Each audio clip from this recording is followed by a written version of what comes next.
Classes कैसे हैं आप सभी स्टूडेंट्स। मैं आशा करता हूं कि आप बहुत अच्छे से होंगे।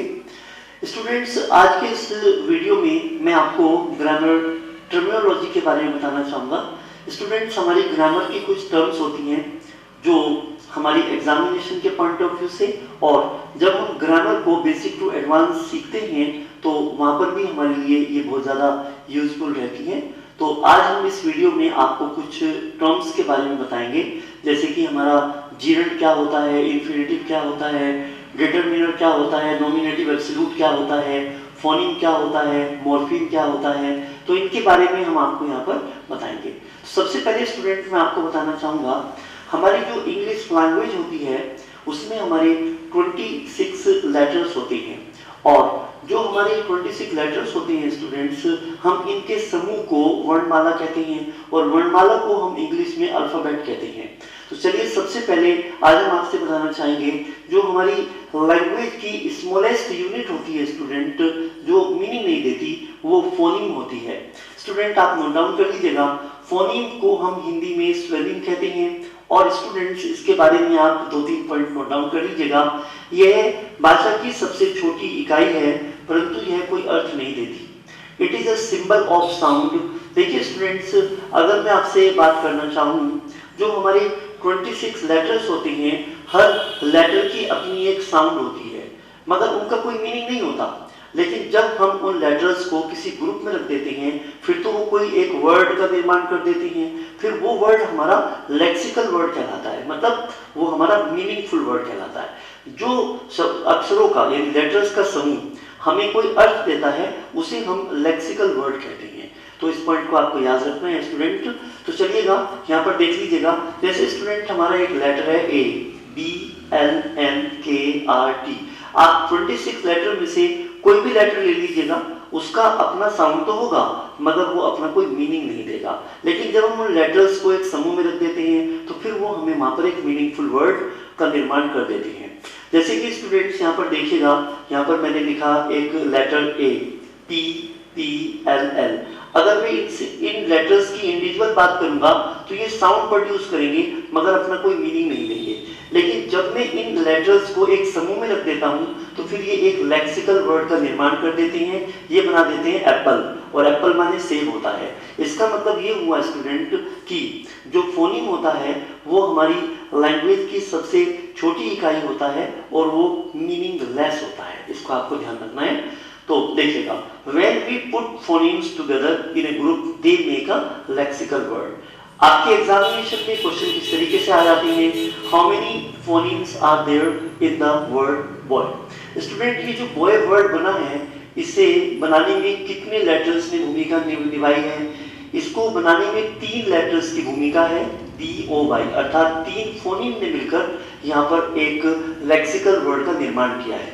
तो यहाँ पर इसमें 3 फोनीम हैं। उसने पूछा है इस वर्ड में कितने फोनीम हैं, है ना, कितने लेटर को शामिल किया गया है। तो देखिएगा स्टूडेंट, हर लेटर की अपनी एक साउंड होती है, तो हम उसे फोनीम कहते हैं।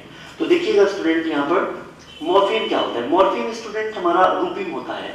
यह भाषा की अर्थपूर्ण सबसे छोटी इकाई होती है। स्टूडेंट्स मान लीजिएगा मैं यहाँ पर आपसे मॉर्फीम की बात करना चाहूँ, तो कोई भी एक वर्ड ले लीजिए आप। मान लीजिए मैंने यहाँ पे बॉय एक लिया वर्ड, तो ये BOY बॉय है। तो स्टूडेंट यहाँ पर मैंने 3 लेटर्स को मिलाकर एक वर्ड बनाया, तो ये मीनिंगफुल वर्ड है। तो जो सबसे छोटी इकाई होती है मॉर्फीम की, मॉर्फीम एक ऐसा शब्द होता है स्टूडेंट्स, और एक फोनीम का एक समूह होता है जो हमें मीनिंग देता है। तो स्टूडेंट, फोनीम मीनिंग नहीं देते, जबकि मॉर्फीम हमें मीनिंग देता है। तो चलिए स्टूडेंट, अब हमारा एक तो 1 वर्ड मॉर्फीम होता है, 2 वर्ड मॉर्फीम होता है। अब स्टूडेंट यहाँ पे अगर हम आपसे बात करना चाहेंगे 2 वर्ड मॉर्फीम, ये हम किसे कहते हैं, इसके बारे में मैं आपको थोड़ी सी यहाँ पर जानकारी देना चाहूंगा। अब देखिए स्टूडेंट्स, ये 3 वर्ड मॉर्फीम में मैं यहाँ पे लिख देता हूँ, 3 वर्ड मॉर्फीम। आपको समझने में आसानी होगी इसको। चलिए स्टूडेंट, मैं आपको समझा देता हूँ। आइए देखिएगा। देखिए स्टूडेंट्स, यहाँ पर बॉय जो है, मैं इस वर्ड को किसी भी पार्ट में नहीं तोड़ सकता। इसका मतलब ये अपने आप में कंप्लीट मीनिंग दे रहा है, तो ये मेरा वन वर्ड मॉर्फीम वर्ड कहलाएगा। तो ये मेरा वन वर्ड मॉर्फीम कहलाएगा स्टूडेंट। अब यहाँ पे देखिएगा बॉय मेरा क्या कहलाएगा, वन वर्ड मॉर्फीम। अब मान लीजिएगा स्टूडेंट यहाँ पर मिसबिहेवियर, तो ये जो मिस है स्टूडेंट, इसका भी अपना मीनिंग है, बिहेवियर का भी मीनिंग है।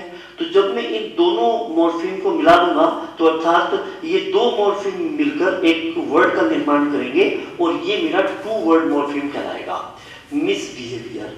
और देखिएगा स्टूडेंट मिस मैनेजमेंट, तो यहाँ पर एक तो क्या हुआ मॉर्फीम हमारा मिस, एक क्या हुआ मैनेज, एक क्या हुआ मेंट। तो यहाँ पर तीन मॉर्फीम ने मिलकर एक वर्ड का निर्माण किया। इसका मतलब कि जो हमारा मॉर्फीम होता है स्टूडेंट्स, हम जब किसी भी शब्द को पार्ट्स में तोड़ देते हैं और वो जो छोटा पार्ट होता है वो मीनिंगफुल होता है स्टूडेंट्स। जो हमारा फोनीम का एक समूह होता है, फोनीम का ग्रुप ही तो होगा वो, तो वो हमारा क्या कहलाएगा, वो हमारा मॉर्फीम कहलाएगा। तो स्टूडेंट ये हमारा एक मॉर्फीम हुआ, एक मॉर्फीम ये हुआ, एक मॉर्फीम ये हुआ। तो अर्थात मिसमैनेजमेंट की अगर मैं आपसे बात करूंगा तो ये स्टूडेंट मेरा थ्री वर्ड मॉर्फीम कहलाएगा।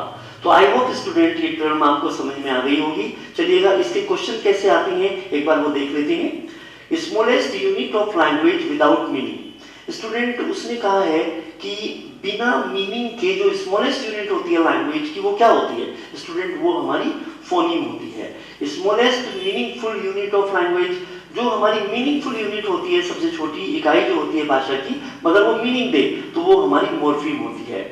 How many morphemes are there in the word unkind. देखिए स्टूडेंट अगर मैं इस अनकाइंड वर्ड को दो पार्ट में तोड़ना चाहूं तो अन और काइंड, तो यहाँ पे ये दो वर्ड में टूट जाएगा, तो इसका मतलब इसमें दो मॉर्फीम हैं, तो यहाँ पे अपना आंसर ए होगा। इस तरीके से स्टूडेंट हमारे एग्जामिनेशन में क्वेश्चन आ जाते हैं।